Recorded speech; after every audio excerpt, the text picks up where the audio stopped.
Hello दोस्तों, आपका मेरे चैनल में एक बार फिर से स्वागत है। आज हम पढ़ेंगे प्रेमचंद के द्वितीय उद्यान से कुछ लेखकों की ट्रिक। जल्दी से फटाफट अपने वीडियो को स्टार्ट करते हैं बिना टाइम गवाए।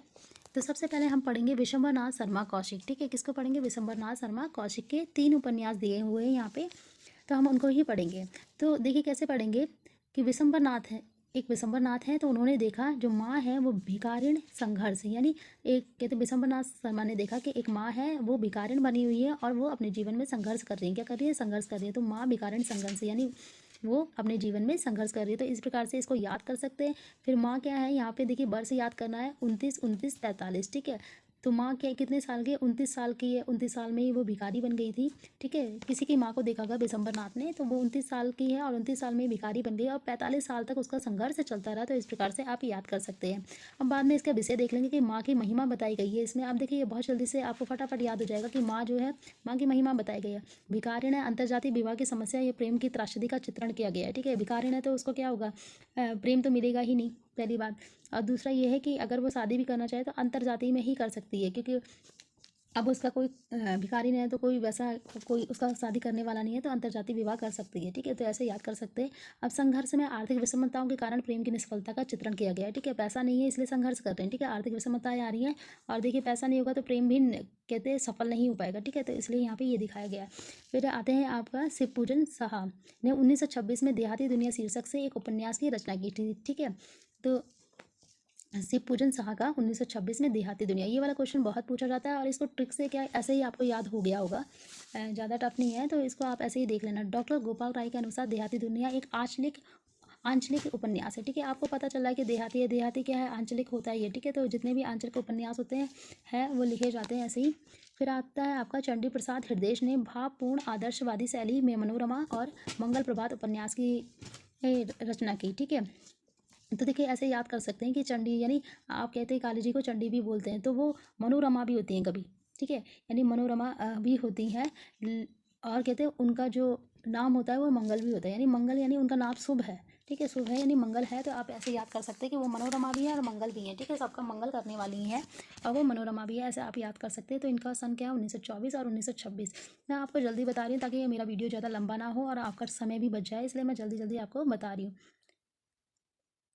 अगर आपको जल्दी लग रहा है तो आप कहते हैं स्लो मोशन में देख सकते हैं।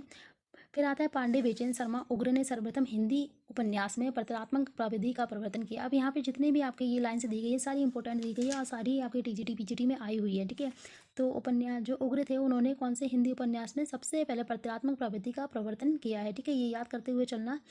फिर आपका आता है कि पत्रात्मक प्रवृत्ति में प्रथम उपन्यास बेचैन शर्मा उग्र ने चंद हसीनों के खातूत शीर्षक से लिखा था। ठीक है, ये भी बहुत इंपॉर्टेंट है, चंद हसीनों के खातूत, और 1927 कब लिखा गया? 1927 में लिखा गया। विशाल भारत पत्रिका के संपादक बनारसी चतुर्वेदी ने बेचैन शर्मा उग्र के उपन्यास को घास लेटी साहित्य कहा। किसने कहा था? घास लेटी साहित्य, तो बनारसी दास चतुर्वेदी ने कहा था। ठीक है, बनारसी दास चतुर्वेदी किसके थे? विशाल भारत की पत्रिका के संपादक थे। आप कैसे याद कर सकते हैं? जो बनारस है वो काफ़ी विशाल है। ठीक है, बनारस क्या है? विशाल है, तो आप याद कर सकते हैं कि विशाल भारत पत्रिका बनारसी दास चतुर्वेदी की थी। आगे भी आप कहते हैं मैं आपको ट्रिक बताऊंगी, ट्रिक के माध्यम से ही पढ़ाऊंगी।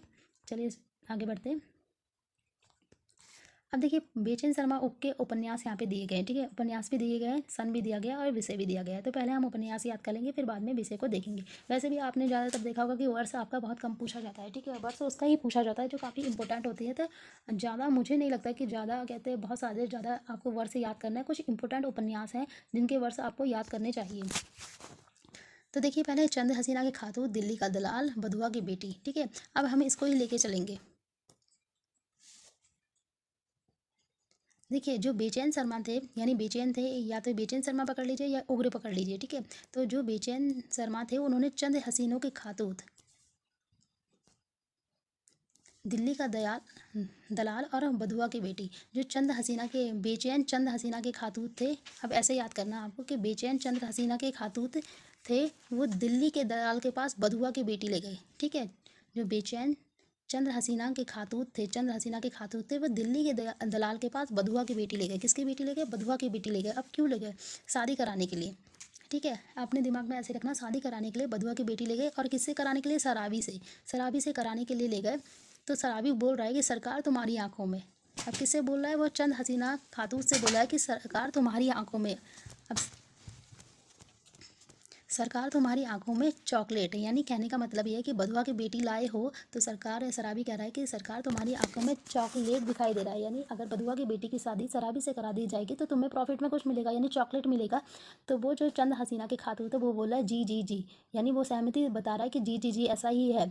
ठीक है, फिर वो शराबी कह रहा है कि फागुन के दिन 4 जूहू, कि फागुन के दिन 4 बजे हैं और जूहू में शादी कर लेते हैं। ठीक है, यानी जूहू एक जगह का नाम है, आपने जूहू पार्क भी सुना है, तो वहाँ पे शादी कर लेते हैं। ठीक है, समझ में आ गया होगा आई थिंक, मुझे लग रहा है। अगर नहीं समझ में आया तो फिर से देख लीजिए कि बेचैन चंद हसीना के खातूत हैं, वो दिल्ली के दलाल के पास गए बधुआ की बेटी लेके शादी कराने के लिए। तो वहाँ पे शराबी था, तो शराबी से शादी करानी थी। तो शराबी कह रहा है सरकार तुम्हारी आंखों में मुझे दिखाई दे रहा है, जो लालच है वो दिखाई दे रहा है। ठीक है, किसका लालच है? चॉकलेट का है। तो वो कह रहे हैं चंद हसीना के खातूत जी जी जी ऐसा, यानी ऐसा ही है। तो शराबी कह रहा है कि फागुन के दिन 4 बजे हैं तो जूहू में जाके शादी कर लेंगे। ठीक है, तो इस प्रकार से आपको याद हो जाएगा।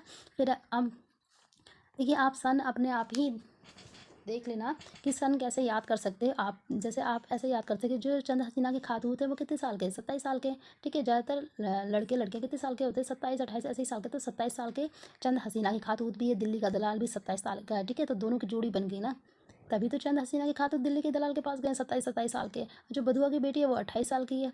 ठीक है, 28 साल की। और शराबी क्या है? 30 साल का है। 2 साल, जैसे पति पत्नी बड़े होते हैं ना 2 साल, तो 30 साल का। तो इस प्रकार से आप ऐसे याद कर सकते हैं। ठीक है, अब देखिए इसमें कैसे याद करें। चंद देखिए हिंदू नेम लग रहा है आपको, हिंदू वाला। ठीक है, चांद क्या है? हिंदू है।